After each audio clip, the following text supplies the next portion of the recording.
Welcome to Hasina's kitchen. ఈరోజు chicken అగ్ని పలావ్ ఎలా చేయాలో తెలుసుకుందాం. దీన్ని వైట్ పలావ్ కూడా అంటారండి.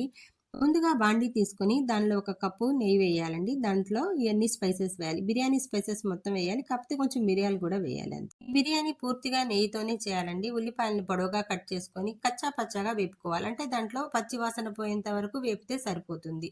ఈ పలావ్లో ఇలాగే చేయాలి. ముందు మనం స్పైసెస్ వేపుకున్నాం కదా! అవి మంచి అరోమా వచ్చేంత వరకు వేపిన తర్వాతే వీటిని యాడ్ చేయాలనమాట.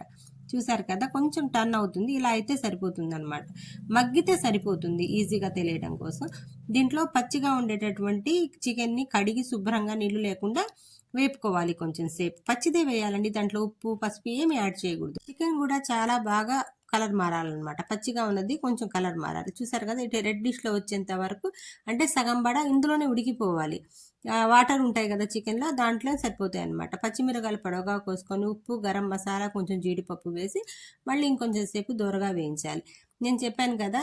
ఫస్ట్‌లో అసలేమి ఉప్పు కలపకూడదు. ఇప్పుడే కలిపాము. తర్వాత అల్లం వెల్లుల్లి పేస్ట్ కూడా వేసి బాగా వేగనివ్వాలి. 2 టేబుల్ స్పూన్లు వేసానండి ఇవి. గరం మసాలా అవన్నీ 1 టేబుల్ స్పూన్ వేసాను. ఉప్పు మనకి టేస్ట్‌కి తగినట్లు వేసుకోవాలి. మనం వేసేటటువంటి బిర్యానీ క్వాంటిటీని బట్టి ఇక్కడ అల్లం వెల్లుల్లి పేస్ట్‌ని ఎక్కువ, తక్కువ చేసుకోవచ్చు. ప్రాసెస్‌లో ఇదే మెయిన్ అండి. ఎప్పుడైనా సరే మసాలా బాగా వేగి ముక్కకు పట్టిందనుకోండి, ఆ బిర్యానీలో చాలా టేస్ట్ వస్తుందనమాట. చక్కగా వేగిపోవాలి. నూనె పైకొచ్చేంత వరకు ఇది వేగాలి. వేగిన తర్వాత ఒక చిన్న గ్లాస్ వాటర్ పోస్తున్నాను. అస్సలు నీళ్ళు అసలు ఎక్కువే పోయకూడదండి. పోసామనుకోండి చప్పబడిపోతుంది ముక్క ఏదైనా సరే నాన్ వెజ్ ముక్క. అందుకని చిన్న కప్పుతో పోసి కొంచెం సేపు మగ్గనిచ్చాను. తర్వాత ఒక కప్పు పెరుగు వేశాననమాట. అంటే ఒక 10 రూపీస్ ప్యాకెట్ వేసినా సరిపోతుంది. వేడి వేడి కర్రీలో ఎప్పుడైనా సరే మనం పెరుగు కలిపేటప్పుడు ఫ్లేమ్‌నన్నా తగ్గించాలి. లేకపోతే స్టవ్ ఆపుకొనైనా కలపాలి. అలాగే 2 టేబుల్ స్పూన్ల మీగడని కలిపాను. ఫ్రెష్ మీగడ ఉంటే కలిపేసేయండండి. మన పాల మీద మీగడొస్తది కదా! అది కలిపితే సరిపోతుంది. ఇప్పుడు చికెన్ అక్ని తయారైపోయిందండి. దీంట్లో కొత్తిమీర, కొంచెం పుదీనా వేస్తున్నాను. కొత్తిమీర, పుదీనా వేసిన తర్వాత ఒక 5 మినిట్స్ మగ్గనిచ్చామనుకోండి యమ్మీ యమ్మీ అయినటువంటి చికెన్ అక్ని రెడీ అవుతుంది.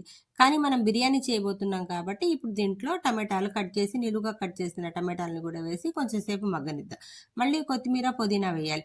ఇప్పుడు 3, 4 సార్లు అలా వేసామనుకోండి పుదీనా, కొత్తిమీర చాలా టేస్టీగా ఉంటుందండి. ఒకేసారి వేసి వదిలేసామనుకోండి ఆ ఫ్లేవర్ వేరుగా ఉంటుంది. అప్పుడప్పుడు యాడ్ చేస్తే ఆ ఫ్లేవర్ వేరుగా ఉంటుంది. మనం తీసుకునే బియ్యం ఒక కప్పు బాస్మతి అనుకోండి 1.5 కప్పు నీళ్లు పోయాలి. అదే లెక్కలో వేయాలండి.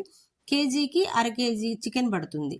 ఉప్పు కూడా యాడ్ చేసేసి బాగా బాగా తెల్లనివ్వాలండి. ఇలా కనిపిస్తుంది కదా! అలా తెల్లనివ్వాలి. తెల్లిన తర్వాత గంట నానబెట్టుకున్న బాస్మతి రైస్‌ని దీనిలో యాడ్ చేయాలి. ఇప్పుడు చికెన్ ముక్కలు ఇవన్నీ కలిపి ఉడికేంత వరకు కొంచెం ఒక 2, 3 నిమిషాలు హై ఫ్లేమ్‌లో పెట్టాలండి. హై ఫ్లేమ్‌లో పెట్టి కొంచెంసేపు ఉడకనివ్వాలి. తర్వాత లో ఫ్లేమ్‌లో పెట్టాలి. మళ్ళీ చూసారు కదా! కొత్తిమీర, పుదీనాని యాడ్ చేస్తున్నాను. ఇలా యాడ్ చేయడం వల్ల దశల వారీగా ఆ ఫ్లేవర్స్ అన్నీ బట్టి బిర్యానీ చాలా టేస్ట్ వస్తుందనమాట. ఒక 10 నిమిషాలు పడుతుందండి ఈ ప్రాసెస్ మొత్తం. చూసారు కదా! ఎంత యమ్మీ యమ్మీ లుక్‌లో బిర్యానీ రెడీ అయిపోయిందో. నేను ఒక ప్లేట్‌లోకి తీసుకొని ఎలా వచ్చిందో చూద్దాం. ఇట్లా ఎక్కడ మనం కారంని యాడ్ చేయలేదు గమనించగలరు.